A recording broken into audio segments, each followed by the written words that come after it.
memahami si penyakit tersebut, sehingga nantinya kita bisa sebagai farmasis eh, mengetahui bagaimana cara penanganan yang baik. Nah, di sini klasifikasinya dibagi berdasarkan yang pertama di sini berdasarkan patogenesis atau mekanisme pembentukan suatu penyakit. Ada yang kongenital atau yang diturunkan oleh orang tua, ada juga yang didapat. Nah, kalau yang kongenital sendiri itu ada juga yang genetik, ada yang non genetik. Kalau yang genetik itu yaitu yang berdasarkan adanya gangguan pada gen atau kromosom pada tubuh kita. Kalau misalnya yang non genetik itu yang pengaruhnya itu pada eh, faktor lain seperti misalnya dia itu menurunkan suatu bakteri atau misalnya menurunkan suatu apa namanya adanya suatu organ yang mengalami gangguan. Misalnya di sini contohnya salah satunya eh, ini kita mengidap penyakit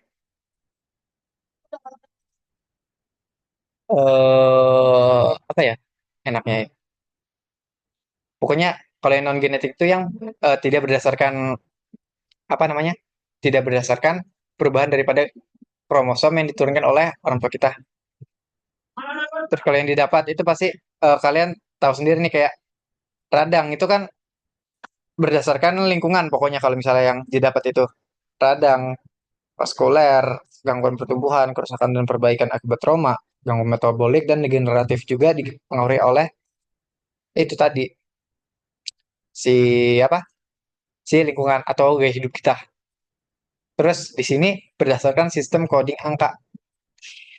Setahu saya ini nggak terlalu dibahas sama nggak terlalu keluar sih kayaknya. Tapi di sini tuh kayak eh, jadi International Classification of Disease ini adalah suatu klasifikasi menggunakan kode dan juga data mortalitas daripada suatu data kematian. Jadi kayak di sini nih, nanti penunjuk teknis Indonesian Case Base Group itu INA CBGS ini bentuk daripada si ICD dalam negara kita. Jadi kalau di secara internasional kita menggunakan ICD sebagai acuan, tetapi di Indonesia kita juga punya suatu sistem sendiri yang namanya eh, INA CBGS.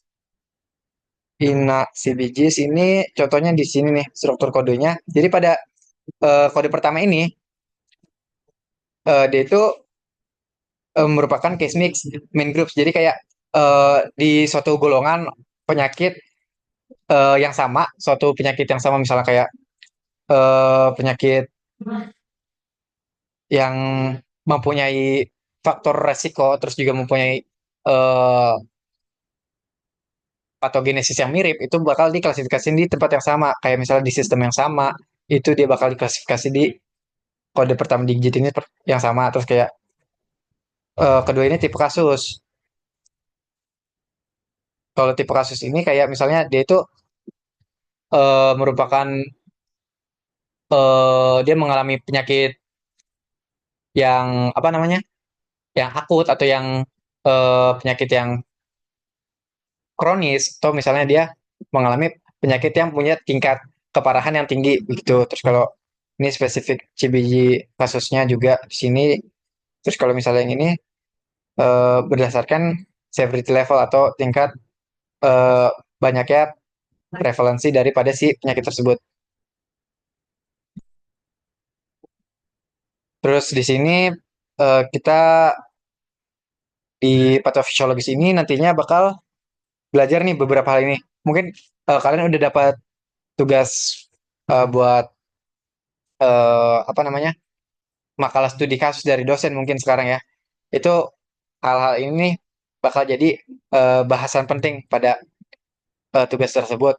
Jadi karena di sini tuh faktor-faktor di materi patofisiologi itu di sini. Jadi kayak etiologi di sini tuh kayak faktor resiko atau penyebab daripada si penyakit yang kita idap. Misalnya kayak penyakit apa infeksi saluran pernafasan akut itu karena kita terlalu banyak berinteraksi dengan asap yang buruk di apa di lingkungan sekitar kita. Terus kalau selanjutnya di patogenesis atau patofisiologi ini bagaimana mekanisme terjadi penyakit kayak yang tadi saya jelasin sebelumnya.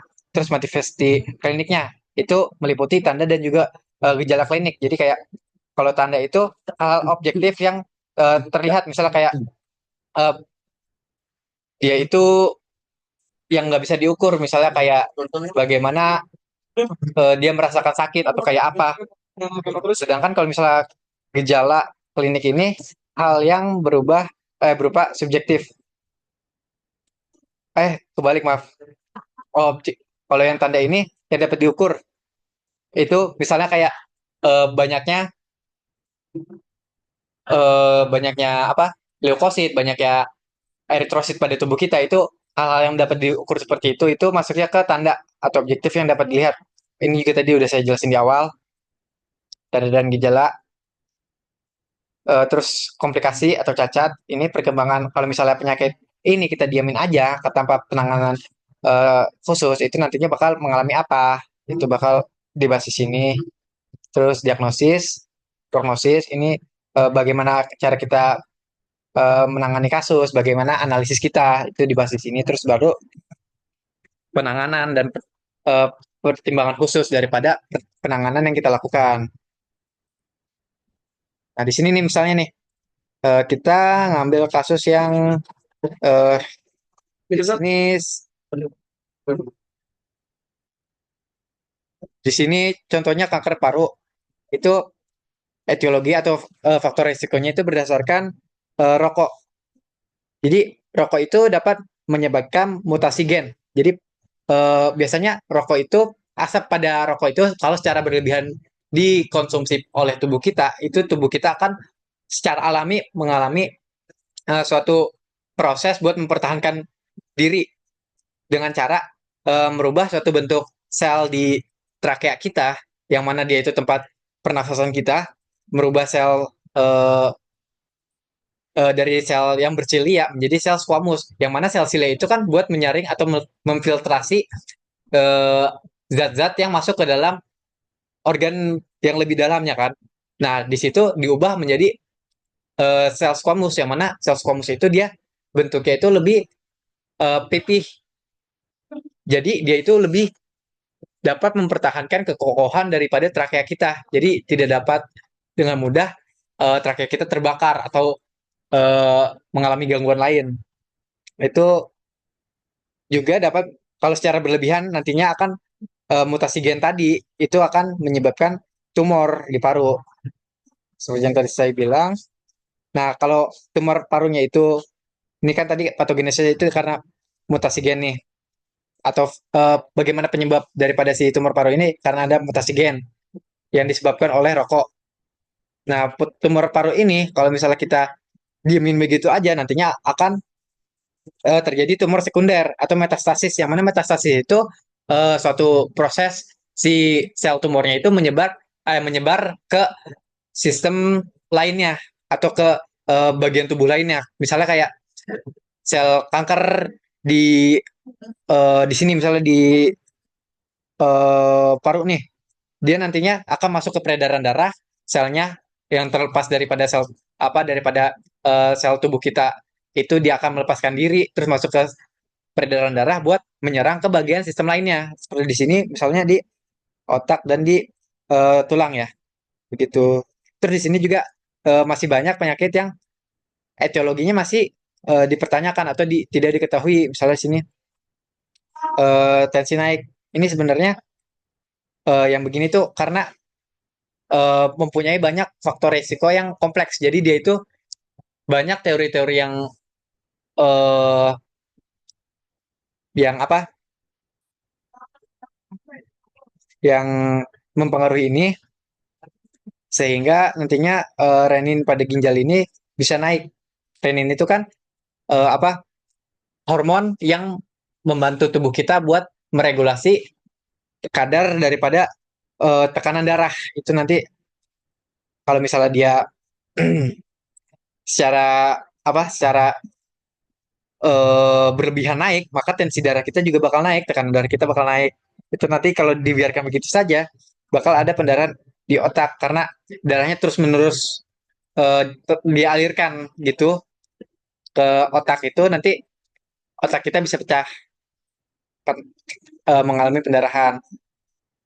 Di sini ada sistem-sistem penamaan dan istilah. Di sini misalnya nih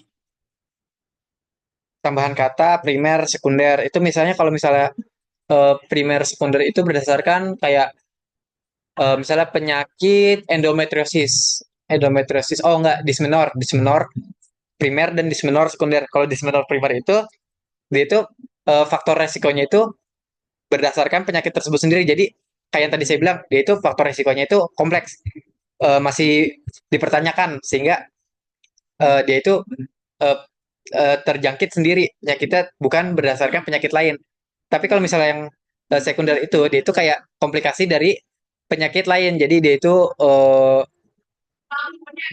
karena biasanya suatu penyakit lain itu kita biarkan begitu saja, lama-lama akan terbentuk komplikasi kan. Di komplikasi itu biasanya penyakit komplikasi itu disebut juga penyakit sekunder. Terus ada akut dan kronis.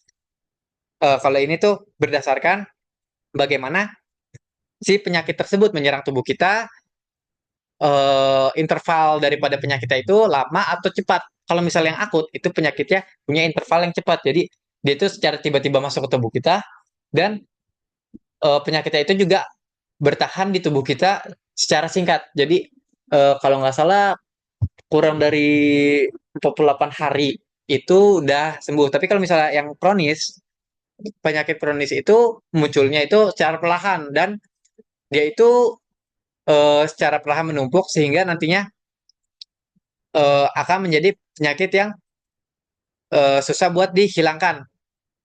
Ada yang bisa dihilangkan, tapi eh, banyak penyakit yang kronis ini karena dia berkepanjangan itu hanya dapat diredam simptom atau gejalanya saja. Jadi faktor penyakitnya itu masih ada. Di sini juga ada jinak atau ganas. Nah, jadi kalau di sini misalnya kayak tumor, ada tumor yang jinak atau yang dia itu nggak menyerang si sistem tubuh lain. Terus juga ada tumor yang ganas. Kalau tumor yang ganas itu dia itu bakal menginvasi tumor lain sehingga nanti tubuh kita akan mengalami gangguan secara sistemik. Terus di sini juga penamaan berdasarkan akhiran dan juga awalan. Nah, di sini kalau itis itu berdasarkan bukan berdasarkan itis itu untuk eh, karena inflamasi atau peradangan. Itu biasanya penyakit-penyakit peradangan itu belakangnya itis. Misalnya kayak eh, nefritis atau radang ginjal. Terus kayak kalau opat itu karena penyakit degeneratif. Jadi kayak bagaimana suatu sistem kita atau organ kita itu mengalami kerusakan degeneratif atau penurunan kemampuan daripada eh, fungsional daripada area tersebut sehingga terbentuk suatu penyakit. Nah, penyakit-penyakit itu biasanya dia dinamakan belakangnya ada opatinya. Terus selanjutnya ada yang belakangnya oma. Nah, kalau oma itu biasanya dia untuk penyakit-penyakit tumor. Jadi kalau tumor-tumor itu biasanya di akhir penamaannya ditambahin oma. Kalau penia itu kayak eh, akibat daripada kekurangan suatu zat di dalam tubuh kita. Misalnya kayak leukopenia itu karena kekurangan leukosit. Terus kayak di sini ada Mia. Mia itu eh, seingat saya itu karena ada eh, perubahan fungsi daripada suatu senyawa. Jadi kayak oh bukan perubahan jumlah atau perubahan struktur daripada suatu struktur daripada suatu apa organ itu biasa di akhirnya ditambahin mia. Terus kalau oit itu kayak menyerupai suatu penyakit lain atau misalnya menyerupai suatu